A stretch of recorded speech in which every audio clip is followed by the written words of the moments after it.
Adnams Montreal beer review. Today we've got Adnams Broadside, which is an English strong ale out of a town called Southwold in Suffolk in England.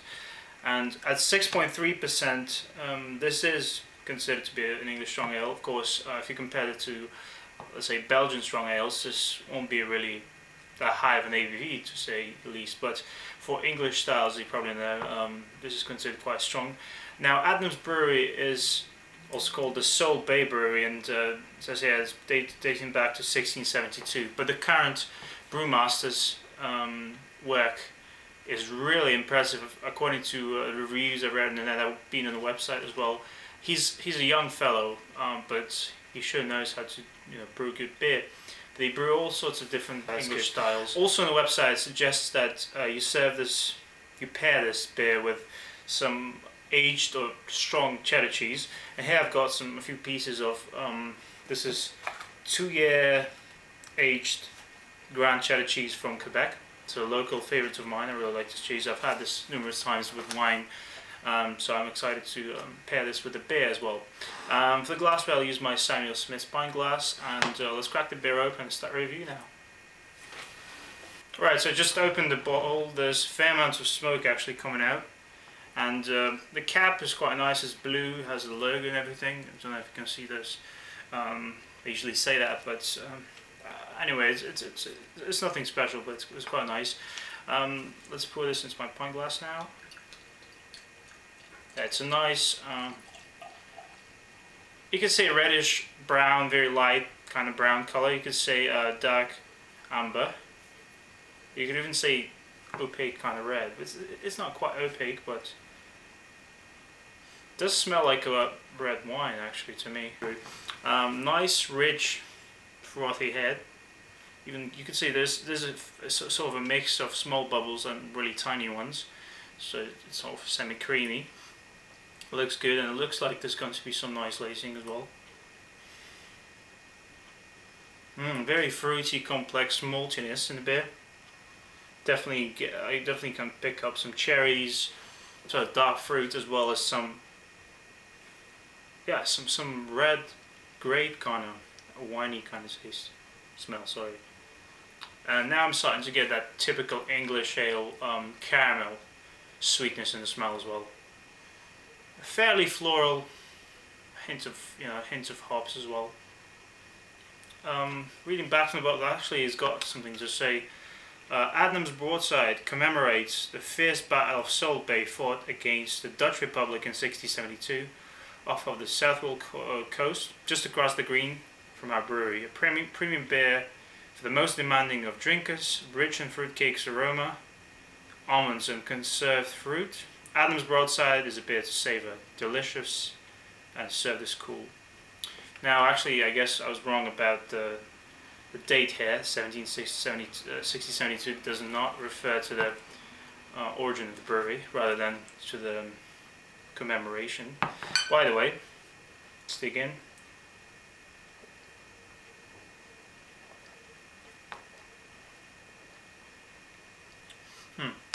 I've got to say, I've never had an English strong ale that actually has that bit of that booziness to it.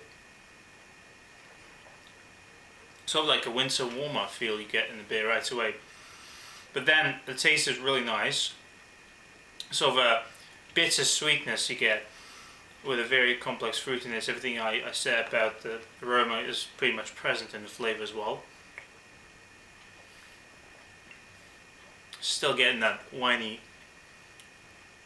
grape kind of taste, as well, I guess, as some fruitcake notes. It's not very sweet though, and the aftertaste is definitely bitter. According to the brewery's website, as well as Beer Advocate, they also produce a different variety. It's also called the Broadside, but this one is the strong original, and they also make sort of like a premium bitter ESB kind of type beer. But this is stronger in ABV, and it's got a very nice medium kind of body to it. So now let's try to pair this with some cheddar cheese. I really love the texture of this cheese. It kind of falls apart in a bit of that crystals, and then the soft texture together with some, really small pieces of, I guess it comes in a different texture. Overall it's a soft body of the cheese, but then there's some crystal-like, I guess that's why I keep saying that word, crystal-like bits. Oh, this is lovely. I'm definitely enjoying this. The cheese is fairly sweet and sort of adds to the beer. Blends well with the fruitiness, I guess. Since this is a proper, really outstanding cheese to have with a wine, and since the beer reminds me of red wine a lot, I guess it's a very good combination. Sort of suppresses the booziness, which is not that strong to begin with, and then really opens up more fruity, I guess, fruitcake aromas and flavours. Really enjoyable together. So I'll enjoy most of it, and I'll come back to you with my final. Right, so I'm almost done with the beer. How can I say, it didn't wow me that much, but it was fairly impressive still. It had a really good lacing head retention. By now it's gone, but overall, if you're looking for a nice winter warmer, which this could be considered as, it definitely gives you a balanced warming sensation. Don't expect to be hammered from this bottle. As far as the flavour goes, it's got a really complex taste to it. I was able to pick up more fruit notes, maybe like raisins, prunes, or dates, as I was drinking more of it. It made me feel like it's somewhat similar to a wee heavier Scotch ale, but it's not as intense. And since the ABV is not like 8%, 6.3, but still, dried fruit, maybe a touch of roastiness. The aftertaste has some nice hop bitterness. Of course, it's fairly mild, but I was able to pick up occasional kind of grapefruit notes as well. Huge thanks to the website for suggesting this to be served and paired with cheddar cheese. That was excellent, really good idea. Really enhances the whole experience. Really. So I've had better strong ales, but nevertheless, it's a very good proper English ale. So I'll give this a 8 out of 10 for Adnams Broadside Strong Original. Check it out. I'll definitely look for more Adnams beers in the future, and I'll probably buy this again next year or something. So that's all I have to say for this time. Stick to good beer, guys. Please comment and subscribe if you haven't.